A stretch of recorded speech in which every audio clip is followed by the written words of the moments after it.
Apocalipse, capítulo 2, diz assim a partir do verso 1: Ao anjo da igreja em Éfeso, escreve: Estas coisas diz aquele que conserva na mão direita as 7 estrelas, e que anda no meio dos 7 candeeiros de ouro. Conheça as tuas obras, tanto o teu labor como a tua perseverança, e que não podes suportar homens maus, e que pusestes à prova os que a si mesmos se declaram apóstolos, e não são, e os achaste mentirosos, e tens perseverança, e suportaste provas por causa do meu nome, e não te deixaste esmorecer. Tenho, porém, contra ti que abandonaste o teu primeiro amor. Lembra-te, pois, de onde caíste, arrepende-te, e volta à prática das primeiras obras. E se não, venho a ti e moverei do teu lugar o teu candeeiro, caso não te arrependas. Até aí não feche, deixa aberto aí, vamos orar mais uma vez. Pai Santo, é certo que nós precisamos desesperadamente da tua presença, da sua graça, da demonstração do seu Espírito. Senhor, em tempos de sequidão, de apostasia, de idolatria, de desvio doutrinário, a única solução foi um avivamento, um despertar, um derramar do Espírito entre o teu povo, os líderes, as crianças, os jovens, toda a igreja afetada. E isso não é obra do homem, nós não podemos produzir isso, por mais que esperneemos, por mais, Deus, que nos esforcemos na carne, isso está em ti. Pai, mas nós nos humilhamos e esperamos que a sua boa mão se estenda sobre nós. Senhor, fala a esses corações. Senhor, brada dos altos céus, sua voz é poderosa, sua voz quebra o cedro do Líbano, a sua voz faz mortos ressuscitarem. Ó Deus, o que adianta palestras, o que adianta reuniões sociais? Queremos que vidas sejam transformadas, impactadas. Peço que o temor do Senhor recaia sobre esse local. Que o Senhor faça teu reino avançar. Receba a glória para si. E nos conforme a imagem do seu Filho. Em nome de Jesus. Amém.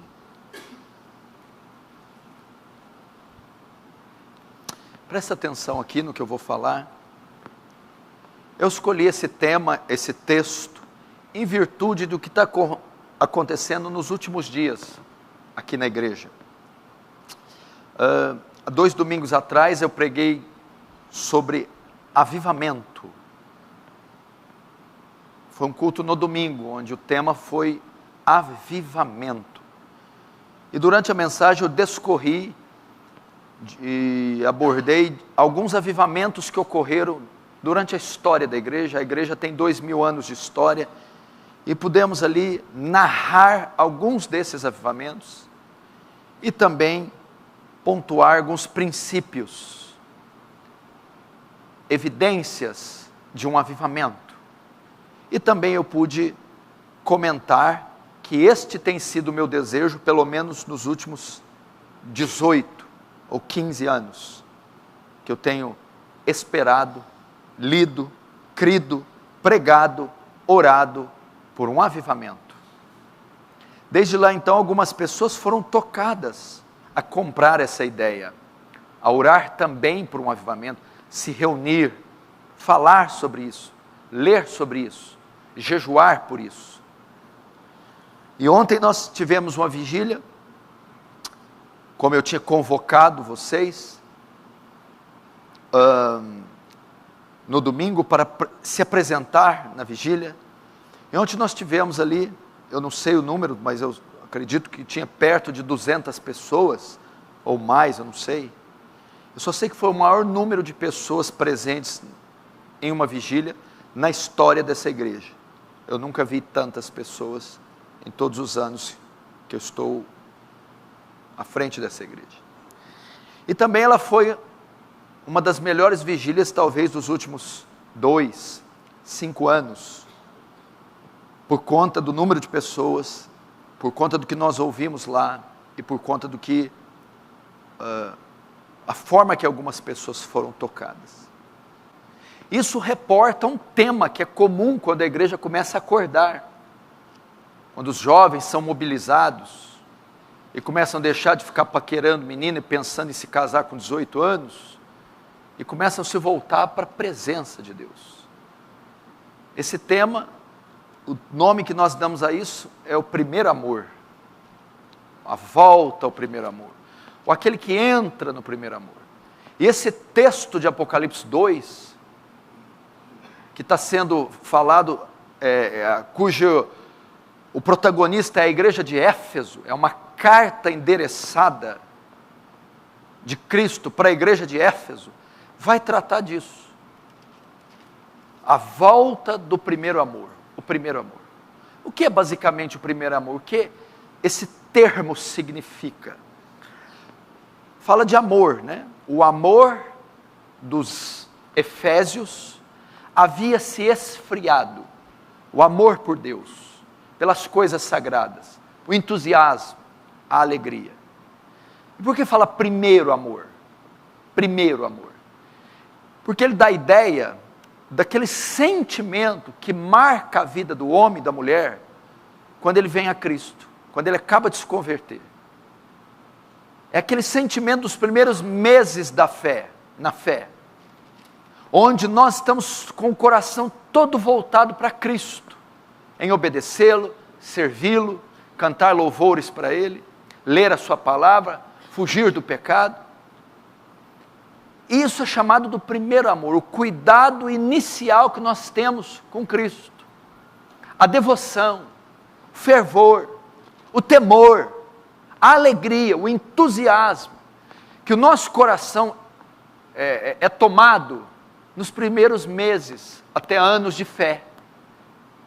E com o passar do tempo ocorre um esfriamento, uma burocracia cristã. Vamos nos acostumando com o sagrado. Vamos perdendo o entusiasmo. E a vida cristã, que era uma alegria, que era uma euforia, torna-se um tédio. Torna-se uma religiosidade, uma religião, algo repetitivo. Nós vamos usar esse texto para saber o que estava ocorrendo com os Efésios, com a igreja de Éfeso, e quais lições nós podemos extrair daqui. Eu quero me ater em uma parte específica, que você vai saber. O texto começa: ao anjo da igreja em Éfeso escreve. Provavelmente, Apocalipse 2:1, provavelmente é uma referência ao pastor, ao ancião, ao responsável. Uma carta endereçada à igreja pelas mãos do seu dirigente. Estas coisas, que coisas? O Apocalipse diz aquele, Cristo, que conserva na mão direita as 7 estrelas, e que anda no meio dos 7 candeeiros de ouro. Quem é que conserva na mão direita as 7 estrelas? Pode dar a ideia aqui de 7 anjos, mas são os 7 dirigentes das 7 igrejas. Os 7 candeeiros fala das 7 igrejas da Ásia. Ele anda pela igreja, ele tem a liderança da igreja, ele é o Senhor da igreja, ele conserva na sua mão, fala de soberania, governo, controle, senhorio, majestade. O Senhor Jesus é o Senhor da igreja, e Ele está dizendo àquela igreja, verso 2, eu conheço as tuas obras. Veja só, meu irmão, presta atenção, o Senhor não está alheio o que ocorre na igreja, o Senhor não está alheio o que ocorre na aliança do Calvário, Ele caminha entre os 7 candeeiros, ele caminha pelos corredores da igreja, ele caminha pelos concílios da igreja, ele caminha pelas reuniões da igreja, ele caminha nos cultos da igreja, ele está presente. E segundo, conheço as suas obras. O que quer dizer obras? Conheço a sua rotina, conheço a sua liturgia, conheço o culto que você presta. Estou presente no meio de vós. O Senhor não está alheio à nossa dor, à nossa necessidade, à nossa construção teológica, não está alheio ao nosso momento de culto, nossos louvores, nossa santa ceia, nossas reuniões particulares, nossas comunhões. Conheço as tuas obras, nossos fundamentos, nossa ética, nossa pregação, nosso evangelismo, nosso discipulado. O Senhor está com os olhos voltados, como chamas de fogo, contemplando os bons e os maus. Deus não é um Deus só de longe, é um Deus de perto. Prometeu que nunca ia nos desamparar. Conheça as tuas obras. E Ele vai elogiar. Que obras são? Tanto o teu labor, como a tua perseverança, que não pode suportar os homens maus, e que puseste à prova os que a si mesmos se declaram apóstolos, e não são, e os achaste mentirosos. O Senhor está dizendo, eu sei, eu conheço as tuas obras. Quais são elas? Umas delas são o trabalho, o labor que vocês têm, doutrinário, para manter a igreja na sã doutrina. Vocês trabalham e perseveram, e vocês não suportam homens maus, não suportam falsos pregadores, falsos profetas. Vocês não permitem adentrar a congregação de vocês, vocês não emprestam púlpito para hereges pregar, vocês não toleram. Pusesse à prova, porque nessa época já circulava falsos apóstolos, apóstolos que estavam, apóstolos extra aqueles que o Senhor tinha designado. Já vinham outros se intitulando apóstolos, querendo a liderança do povo de Deus. E Jesus vai dizer, vocês sabem discernir, vocês não toleram heresia na igreja, vocês não escutam pregadores falsos, vocês não permitem que um engano entre na igreja, e para isso vocês laboram, trabalham, perseverem, insistem. Era uma igreja incansável na doutrina, uma ortodoxia impecável era a igreja de Éfeso. Quem pastoreou Éfeso foi o apóstolo Paulo. Depois quem pastoreou Éfeso foi Timóteo. Depois quem pastoreou Éfeso foi o apóstolo João. Foi a igreja mais bem pastoreada. Era impossível ter um erro doutrinário. Teologia perfeita, doutrina perfeita, exegese perfeita, hermenêutica perfeita. Nunca um herege subiu no púlpito, nunca distorceram a verdade. Uma igreja que laborava por isso. Verso 3: tens perseverança e suportaste provas por causa do meu nome, e não te deixaste esmorecer. E olha só o nível da igreja. Por causa da teologia correta, ela sofreu perseguição.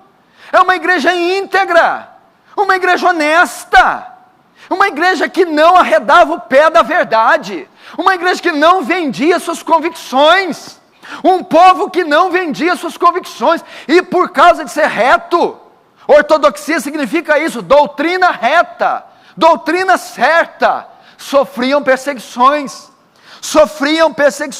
calúnia, aflições, tribulações e provas por causa do meu nome. E pior, melhor, não deixaste esmorecer. Era uma igreja campeã da verdade, uma igreja que trabalhava duro pela doutrina, uma igreja que sofria por ter a doutrina correta, e uma igreja que apesar de tudo, não esmorecia. O que significa? Uma igreja que não recuava, que não abria mão de suas convicções, que se fosse para ir para o martírio, iria, mas não abria mão da verdade. Temos visto isso, nossa igreja tem feito isso, tem trabalhado por isso, temos estudado para isso, Temos tido aversão dos falsos profetas, dos que dizem apóstolos e não são. Temos consumido material sadio, saudável. Temos lutado para promover a verdade, combater a verdade, pregar a verdade, ensinar a verdade, denunciar o engano, denunciar o erro, denunciar os falsos apóstolos. Tem irmãos aqui que têm uma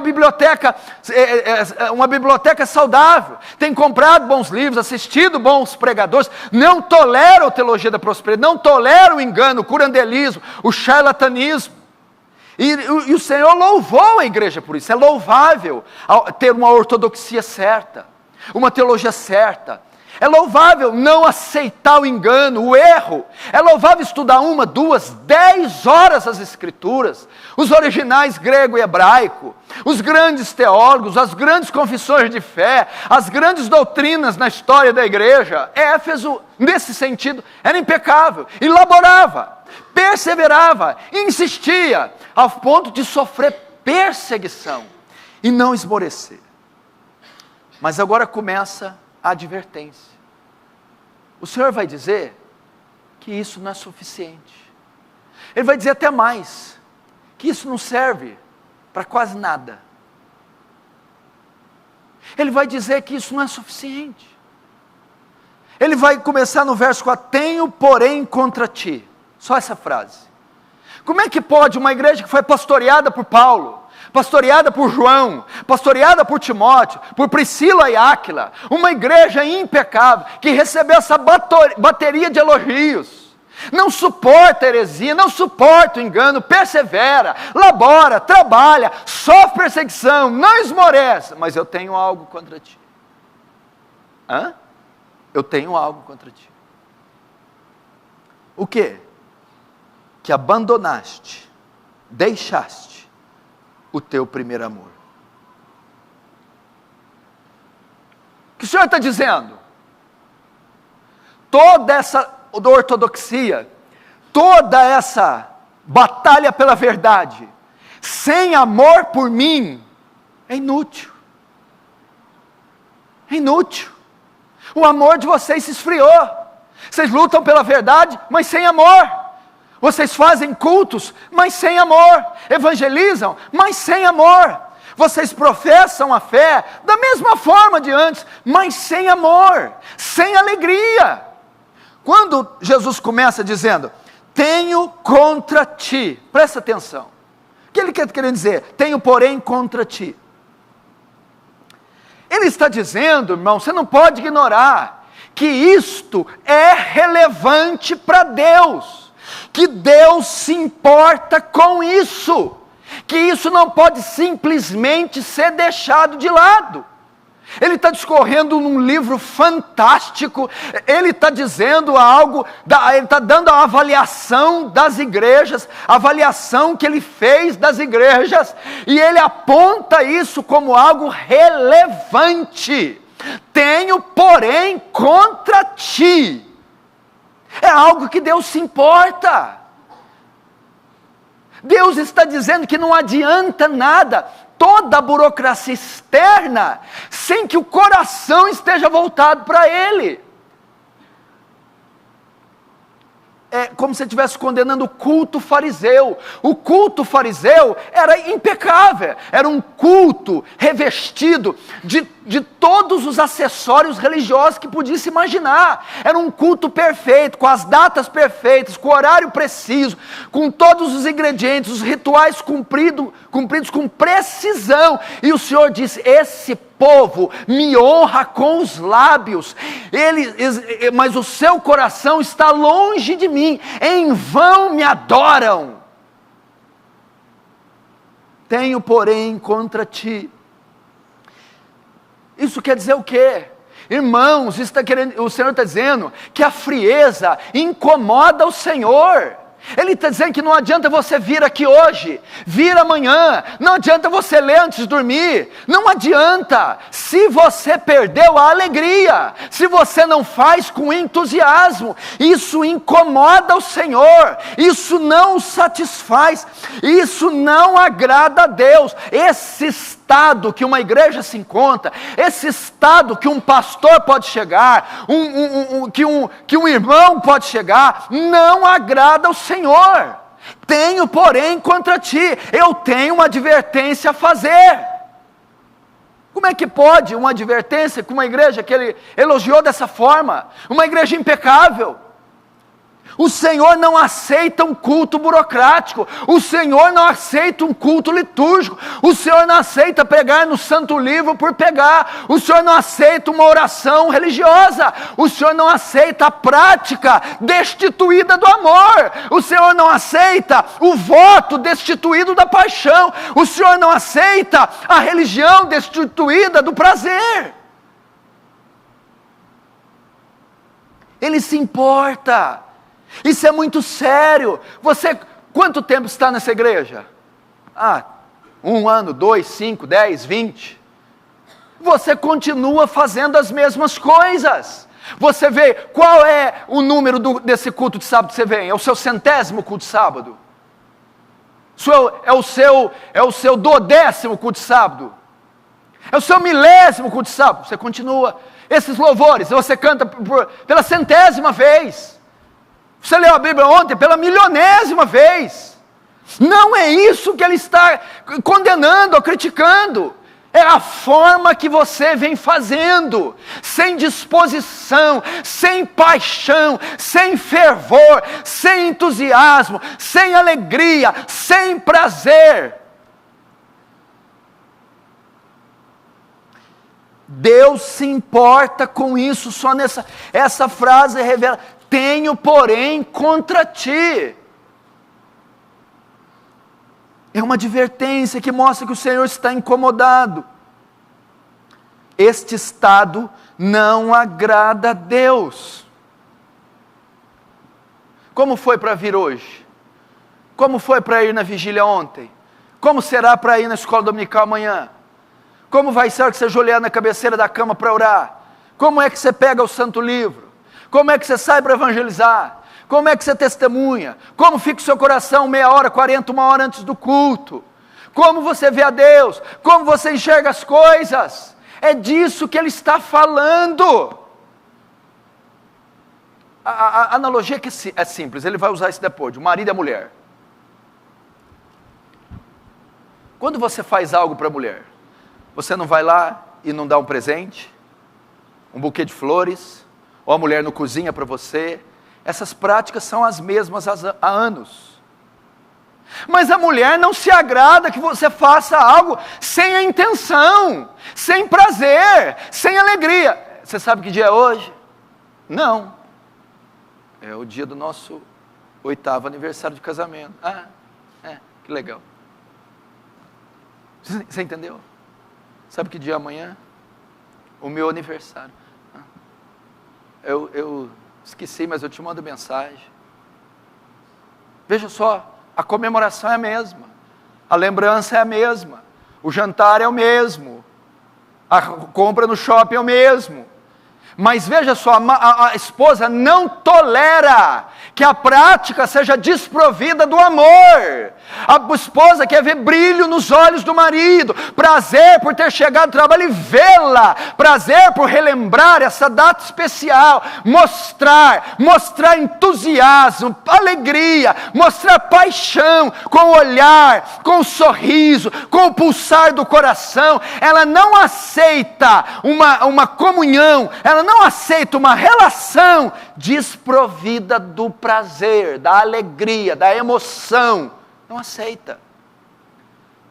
Por que estou dizendo isso? O Senhor é a mesma forma. Quando nós ofertamos ao Senhor, o que você oferta ao Senhor? No Antigo Testamento, você ofertava os sacrifícios animais, não é isso?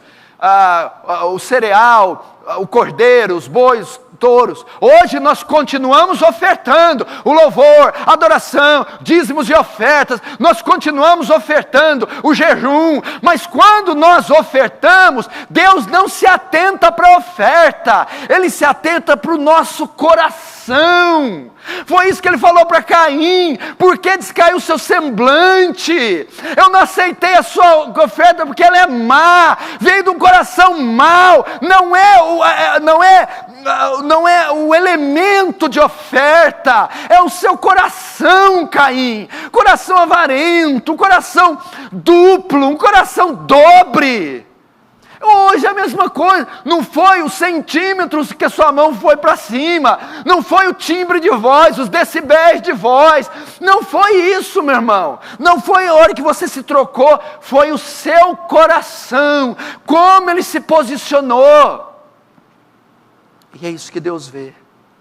Tenho contra ti. O que ele tem contra os Efésios?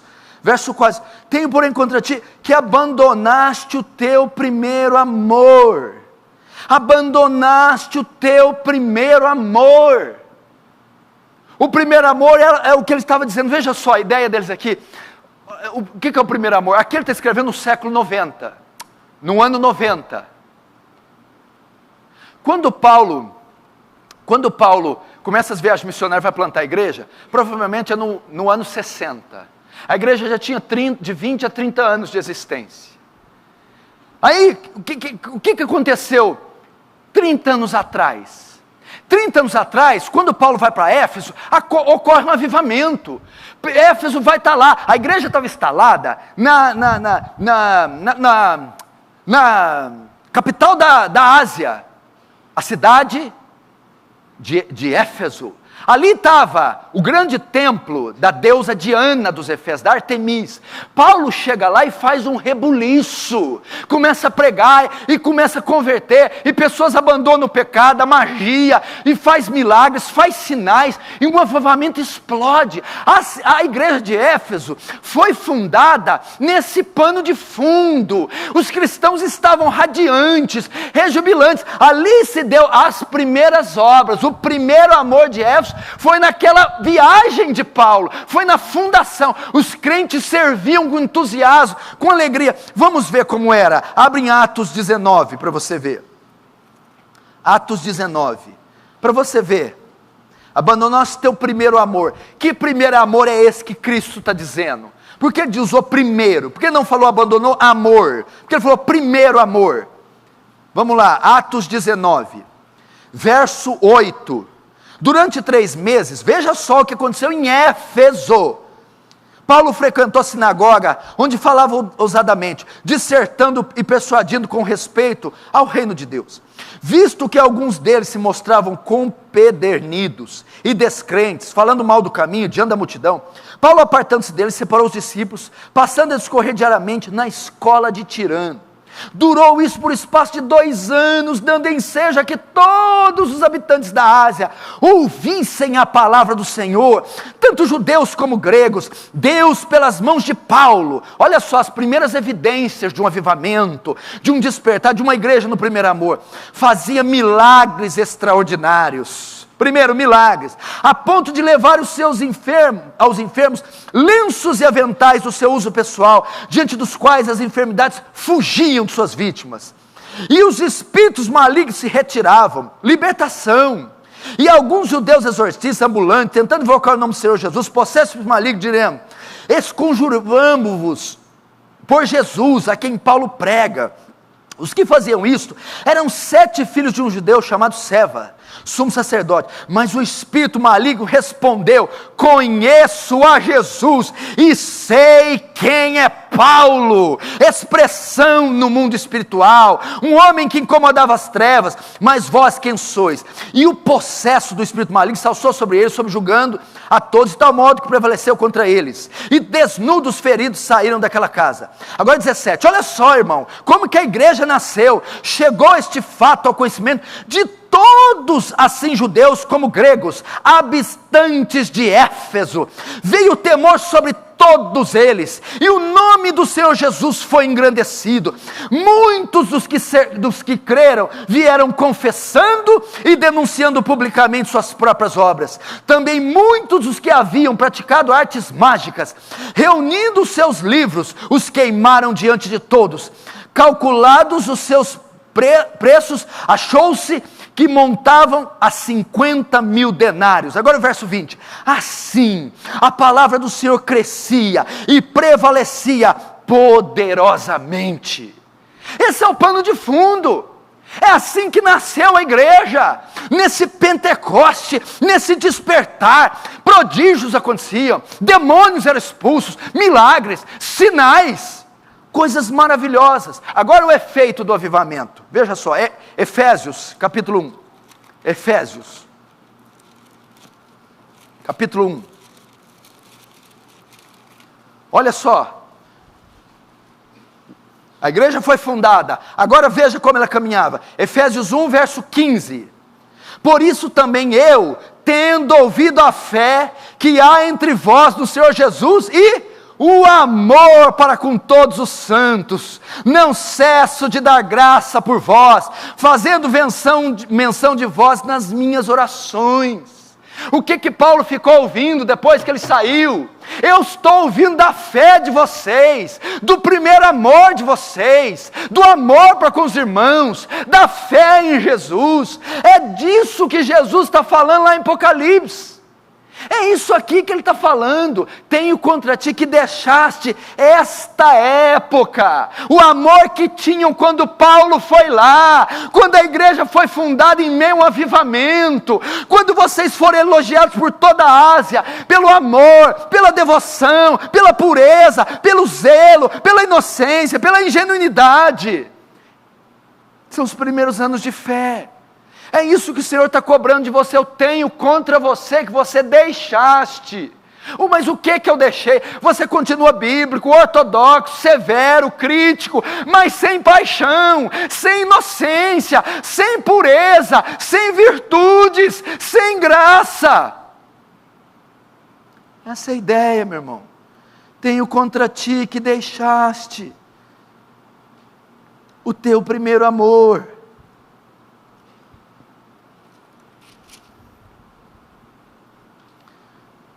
É isso que Deus está cobrando. Este culto que Deus quer receber, o culto de uma criança, traz à sua memória como foram os seus primeiros anos. Entendeu? Talvez Deus está falando aqui, você não tem que mudar nada a sua rotina. Você não precisa mudar em nada a sua rotina, está tudo bem com a sua rotina. Você vem de vez em quando nas reuniões da manhã, das 6 às 9, você vem nas reuniões da quarta, você tem vida vigília, você procura ler regularmente a Escritura, você procura fazer um jejum, você vem aos cultos regularmente. Eu não tenho nada contra a sua rotina, eu tenho contra o seu coração, eu tenho contra as paixões. O que Deus está a dizer aqui é, eu não sou mais o centro do seu coração. Eu não sou mais a grande pérola, a pérola de grande valor. Eu não sou mais a alegria de você, a sua alegria. Veja só, o texto que ele usa aqui, para nós entendermos. Tenho contra ti que deixaste o teu primeiro amor. Essa palavra deixar, no grego, quer dizer afecas. Quer dizer, deixar, abandonar, repudiar, divorciar. É o termo grego que o Novo Testamento usa para divórcio. O que o Senhor está dizendo aqui, eu tenho contra ti que vocês se divorciaram de mim. Divórcio, divórcio, repúdio. Vocês se divorciaram. Agora veja só, divórcio. 2013, nós tivemos a maior taxa de divórcio no Brasil. Foram 400 mil divórcios. Sabe qual é a maior causa do divórcio? A infidelidade conjugal. Traição, adultério. Geralmente um homem, quando se divorcia de uma mulher, é porque ele está traindo ela. Quando a mulher se divorcia de um homem, ele está traindo. O que faz um homem se divorciar de uma mulher? Ou uma mulher se divorciar? Vamos colocar a mulher porque a ideia é da noiva, a igreja, eu, você e o homem, o noivo, Cristo. O que leva a mulher a se divorciar? O que leva a igreja a se divorciar de Cristo? Ela está sendo infiel. Ela está saindo com outros homens, seus amantes. Ela está cometendo adultério. O que é isso? Quando um homem, quando uma mulher deixa de olhar para o seu marido e começa a colocar os olhos em outro homem, ela começa a perder o interesse pelo marido. Não vê mais a beleza do marido, a elegância do marido, a cultura do marido, porque os olhos dela estão voltados para outro homem. E uma vez que ela coloca os olhos em outro homem, ela começa a desejar aquele homem. E o amor dela por esse novo homem vai aumentando, de forma que o amor pelo marido verdadeiro vai diminuindo. Até que ela toma aquele homem para si, anda com aquele homem, prostitui-se com aquele homem e adultera com aquele homem.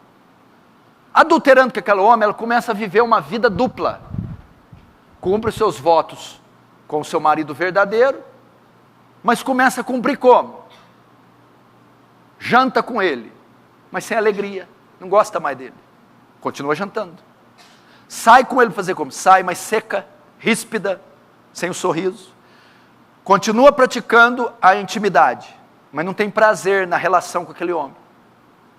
Quando ela vai sair com o outro, ele manda mensagem, vamos nos encontrar. Ela tem alegria, vai no shopping, tem alegria de comer com ele. E quando vai ter a relação íntima com o amante, se esbalda no prazer. Até que a relação fica insustentável com o marido.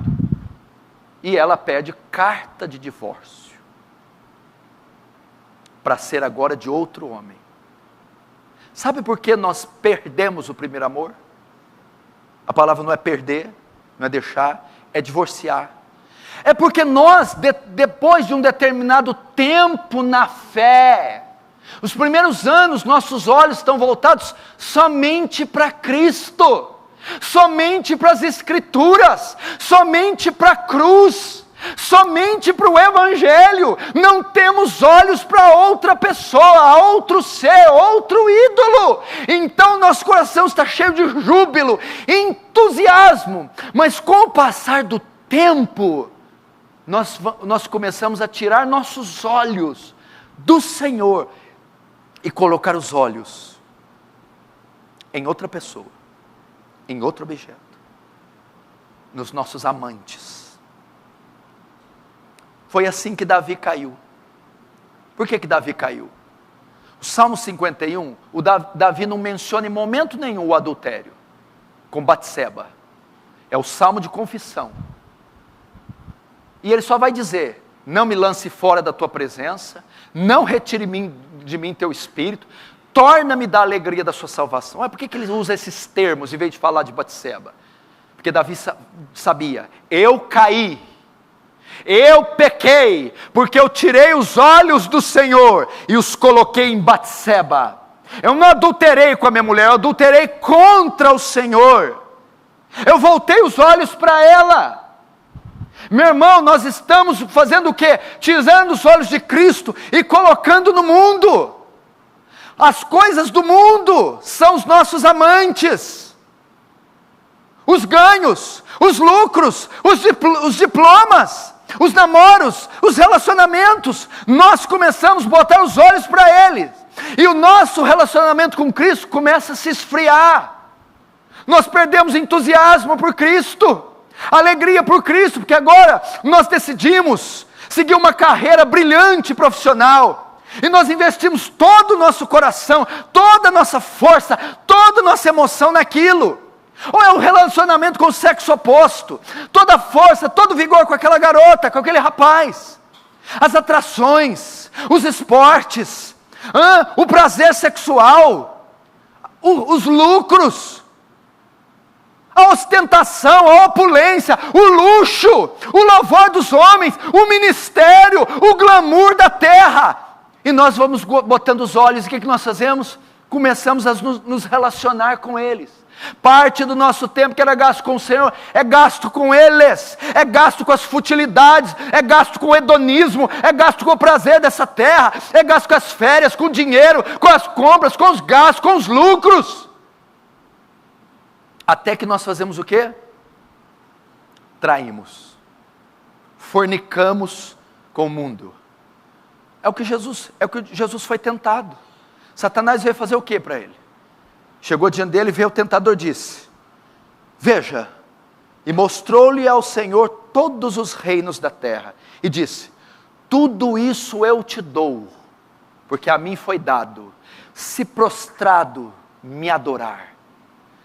O diabo estava tentando a Jesus: deixe de olhar para o teu pai, deixe, adultere contra ele, traia ele, tire seus olhos da cruz, tire seus olhos do reino, tire seus olhos do Pai, e olhe para os amantes, olhe para a glória desse mundo, olhe para o sucesso, olhe para a riqueza, olhe para a ufanação, para a ostentação, olhe para os títulos, olhe para a vaidade.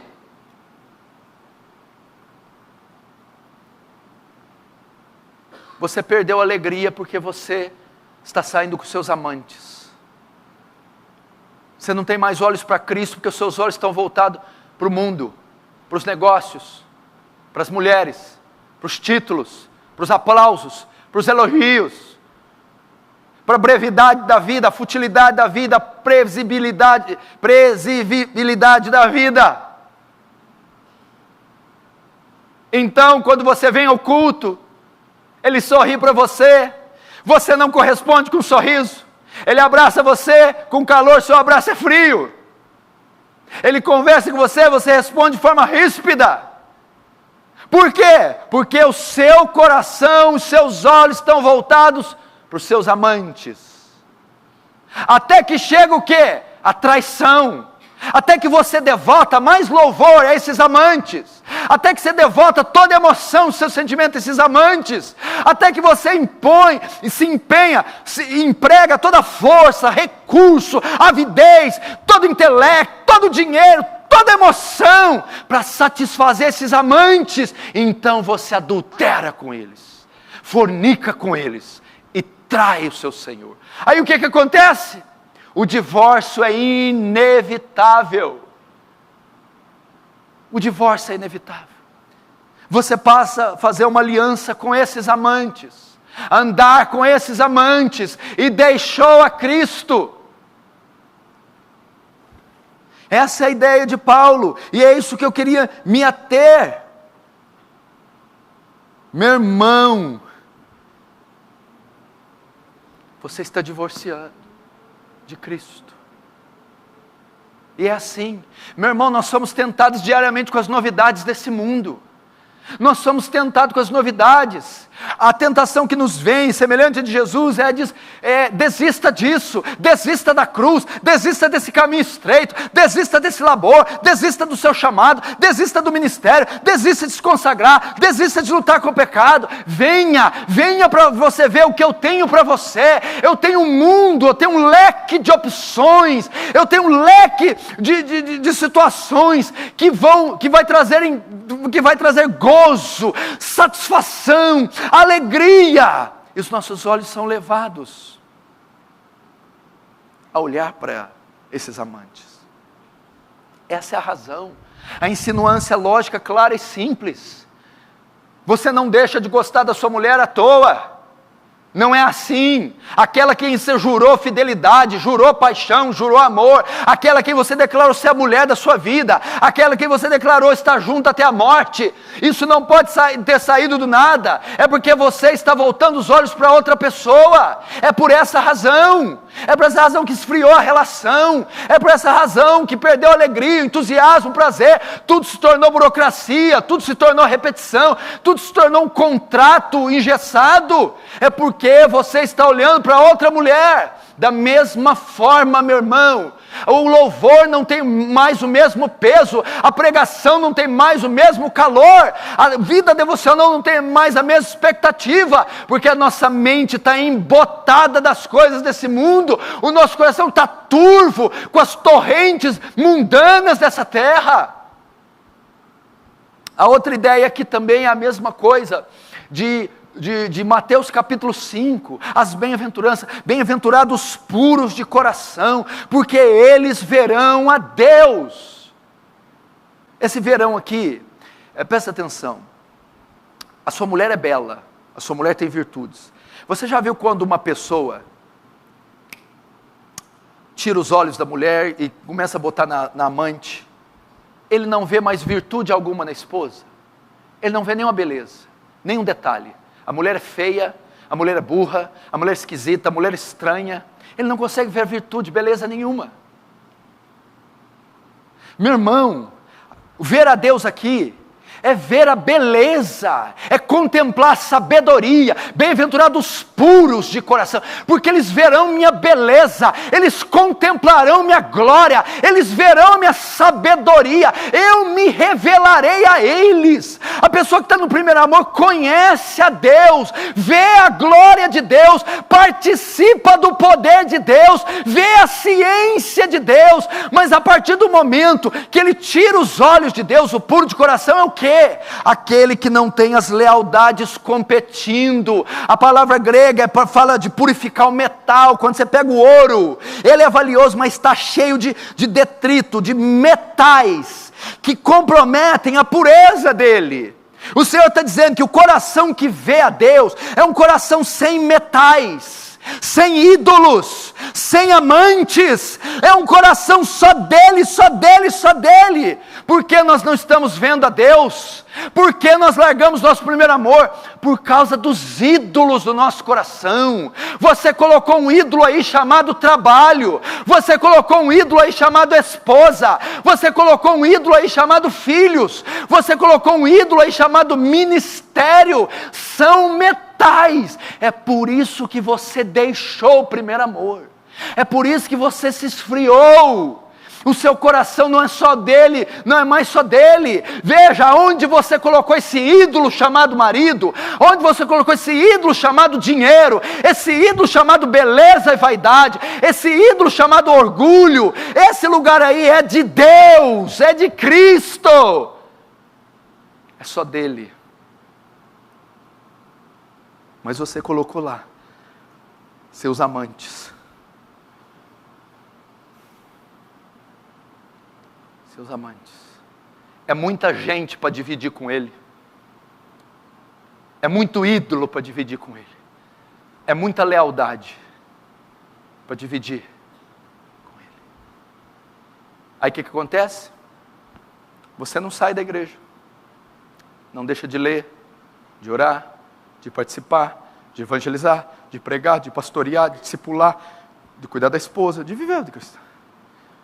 Mas como você tem tanto ídolo para dividir a sua adoração, a parte que cabe a Deus é ínfima, pequena, fria, fraca, pobre, vulgar.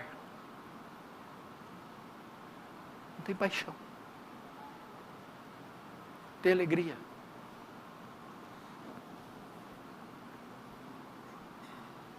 Perceba, quando te chamam para vir um culto, qual é o seu estado emocional? Quando te chamam para ver a Champions League, Real Madrid e Barcelona. Perceba, quando te chamam para ir numa vigília de oração, qual é o seu estado? E quando te chamam para ir numa pizzaria. Perceba, quando te chamam para evangelizar, para você andar com o homem de Deus, como você fica? Quando te chamam para encontrar com aquela garota. Quando te chamam para ofertar, para discipular, para ministrar. É um fardo? É um tédio? É um peso? Você precisa voltar ao primeiro amor. Não precisa mudar a roupa não, continua com ela. Não precisa mudar a frequência. Não precisa aumentar a quantidade de capítulo lido, nem de minutos de oração, nem de dias de jejum. Não precisa mudar o endereço da congregação.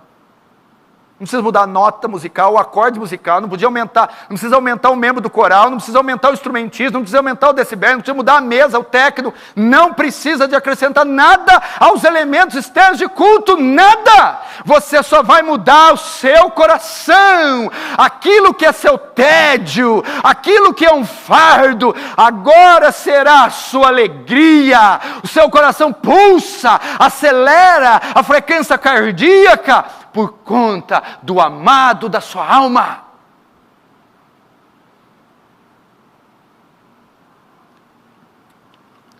Tenho contra ti que deixaste o teu primeiro amor.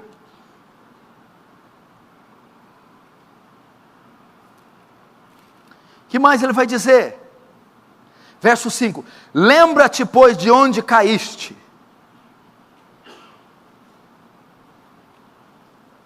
Lembra-te. Presta atenção. Primeiro ele fala, lembra-te. Olha aqui, igreja, parece que isso aqui não está na Bíblia, porque a gente só faz o que a gente quer, a gente não tem disposição para mudar, a gente, né? E está aqui, então, um tratado enfático, Deus falando no final do livro: eu não aceito, não adianta, eu não faço concessão, eu não quero saber, não me importa essas disputas, não me importa, eu quero ardente devoção a mim. E ele vai falar, lembra-te de onde cais, lembra, traz a memória. Os hebreus usavam muito isso, trazer a memória, lembrar do passado, os marcos, os pais, os patriarcas, os eventos, e era sempre dever de Israel memorizar isso, para que não saísse da sua cabeça. Lembra-te, a ideia aqui, compare marcos, o que você está vivendo hoje, com o dia que você chegou aqui.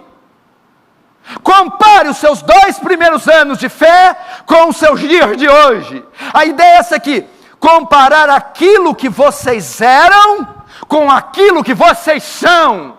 Compare como vocês eram quando entraram e como vocês são agora. Compare, traz a tua memória, lembra-te como você se perdeu, lembra-te como eram os primeiros anos, lembra como você orava, lembra qual era o seu coração a vir à igreja, lembra como o seu estado quando você cultuava o Senhor, lembra-te dos primeiros anos, lembra-te da ingenuidade, lembra-te da fidelidade, lembra-te da inocência, lembra-te.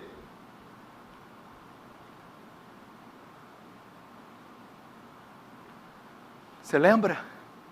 Você lembra, Martins? O Espírito de Deus está aqui. Não tinha como conter as lágrimas.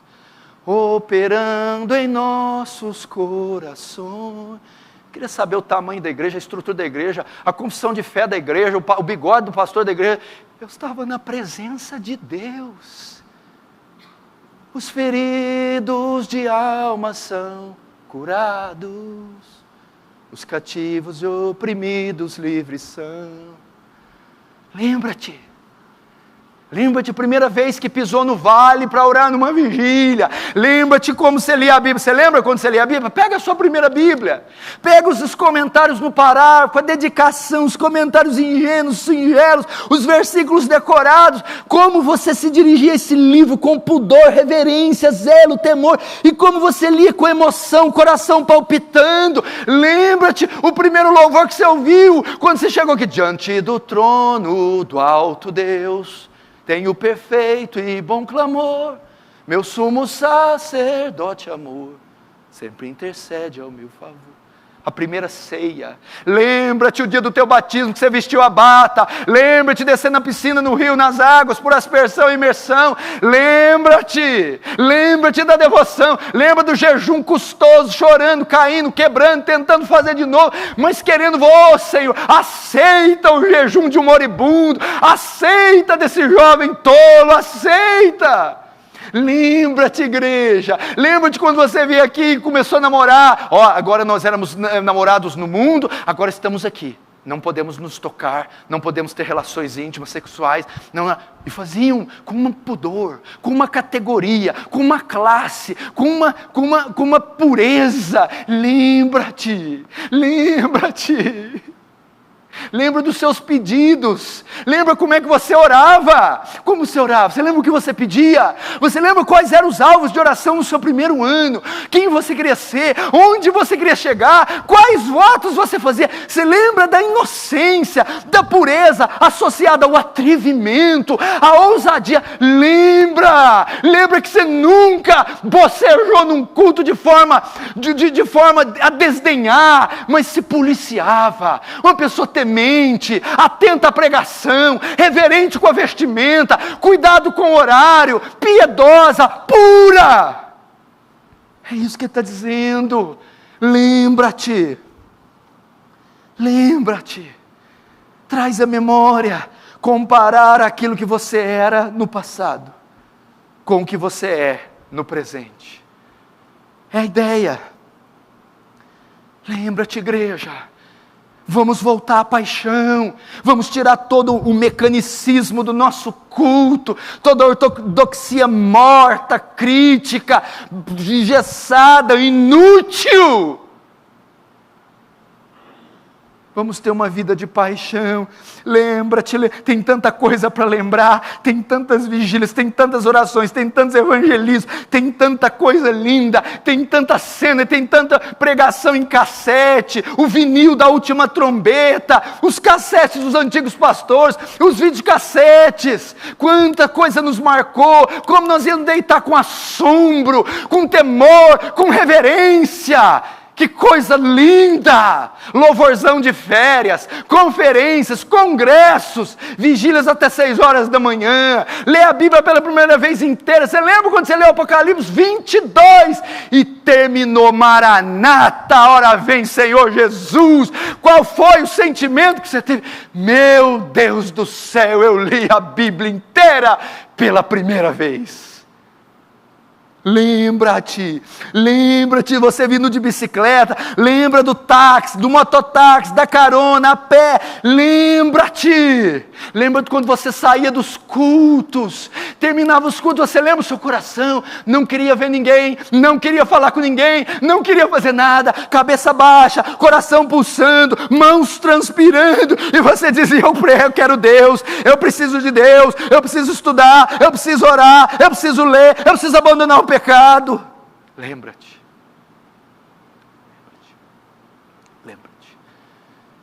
É isso que ele está falando. Lembra-te. Do que? Lembra-te da onde caíste. Lembra-te, pois, de onde caíste. Sabe o que Deus considera? Perder o primeiro amor? Uma queda. Caiu. A gente não fala de homens caídos, cair, a gente sempre fala de cair, né? Ele falou, opa, lembra de onde você caíste, considera uma queda. Sabe o que é isso? A ideia aqui? Cultuar, viver a vida cristã de forma doutrinária impecável, mas sem amor, sem entusiasmo, não é o padrão aceitável aos olhos de Deus. Esse não é o padrão, Éfeso. Vocês caíram. Isso não é suficiente, isso não me satisfaz. Esse não é o padrão desejável para a igreja. É considerado uma queda, um desvio, um nível baixo, abaixo do padrão desejado, decretado, ordenado, querido por Deus. É uma queda. Vocês caíram no nível espiritual, vocês caíram no amor por Deus, vocês caíram apesar da boa doutrina, caíram no nível espiritual. É uma queda no nível espiritual, é uma queda no amor por Deus. Não é o padrão desejável. Não adianta estudar, não adianta entrar em seminário, não adianta fazer mestrado, doutorado, pós-doutorado, conhecer todas as línguas originais, ser um crânio, ser um John Owen, mas se não tiver um coração de John Bunyan, se não tiver um coração de David Brainerd, se não tiver um coração de David Wilkerson, se não tiver um coração do rei Davi, se não tiver um coração dos pequenos seminaristas como João Batista, o homem que gostava de orar. Não adianta toda essa burocracia teológica, dogmática, história, exegética, apologética, hermenêutica, sem paixão pelo Salvador, sem amor pelo Salvador, sem paixão pelas almas, sem alegria de coração. É semelhante a um culto fúnebre. É cultuar uma entidade morta, é cultuar um cadáver, é cultuar um defunto. Aí o que ele vai dizer? A solução. Agora a única solução. Lembra de onde caíste. Arrepende-te. Arrepende-te. Presta atenção, igreja. Por que ele usa essa palavra arrepende? A palavra arrepende aqui é metanoia. É a palavra para arrependimento em todo o Novo Testamento. Ela está associada a conversão e salvação. João Batista usa metanoia. Jesus usa metanoia quando ele está evangelizando. Arrependei-vos e credes. Metanoia. Arrependei-vos. Metanoia. Está ligado à salvação. Mas a palavra metanoia quer dizer o quê? Mudança de mente. Ela compreende duas coisas. Mudança da mente e mudança da direção. Ok? Metanoia. Mudança da mente, mudança do conceito. Éfeso é como se estivesse andando por um caminho. Ortodoxia, teologia, hermenêutica, grego, hebraico, exegese, impecabilidade, etc, etc. O Senhor vai dizer para eles: Éfeso, deem meia volta.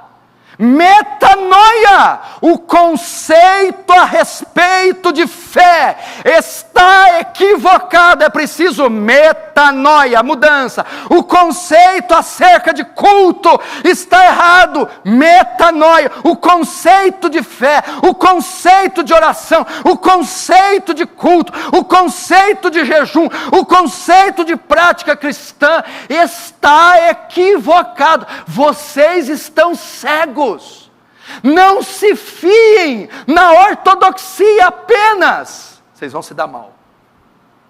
Metanoia, conceito de si próprio, conceito da própria condição. Veja, a ideia aqui Jesus está dizendo: irmãos, reconheçam que vocês estão frios, reconheçam que vocês estão mortos, reconheçam que vocês têm nome de que vivem, mas estão mortos, reconheçam que vocês pararam no tempo, reconheçam que vocês estão engessados, burocráticos, reconheçam.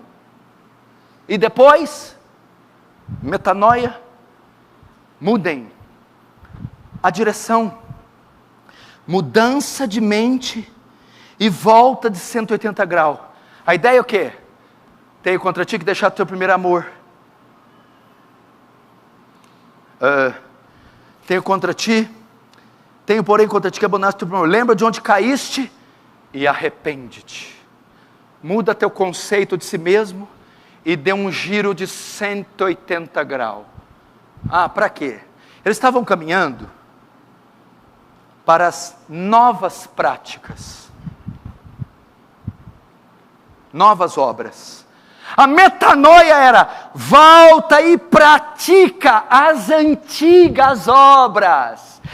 Depois do metanoia está lá, lembra-te de onde caíste, arrepende e volta à prática das primeiras obras. Volta a anotar no rodapé da Bíblia. Volta a jejuar. Volta a interceder pelas nações. Volta a orar pelos pecadores. Volta a frequentar presídios, hospitais. Volta a ser inocente. Volta a ser puro. Volta a bater palmas com alegria no louvor. Volta. Vocês estão caminhando por uma vereda seca, fria, contrária à minha vontade, que não é o padrão exigido. Vocês estão equivocados, estão cegos. Abram a mente, avaliem a si próprios, mudem o conceito de si próprios, o conceito do culto a Deus, e volta 180 graus. Volta, vamos encerrar. Arrepende, volta à prática das primeiras obras. E se não, venho a ti, e moverei do teu lugar o teu candeeiro, caso não te arrependas.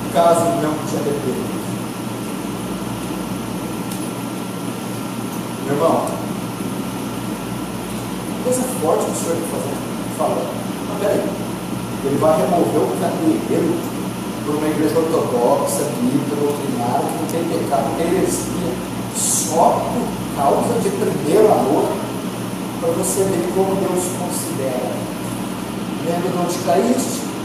Senão, virei e removerei o seu caminho, o seu padrão para a Igreja de Cristo. Esse é um chamado ao primeiro amor. Antes de você fechar o vídeo, eu tenho um recado muito importante para você. Talvez você assista os vídeos do canal há muitos anos e ainda não é inscrito. Então, eu te convido agora mesmo a se inscrever. Basta você clicar no botão vermelho aqui embaixo do vídeo e inscreva-se. E para você receber novas notificações de novos vídeos do canal, acione o sininho que está à direita deste botão. E se você gostou desse vídeo, clique em gostei e ajude o canal Defesa do Evangelho a alcançar mais pessoas para que possam ouvir o verdadeiro Evangelho. Deus abençoe você e um forte abraço.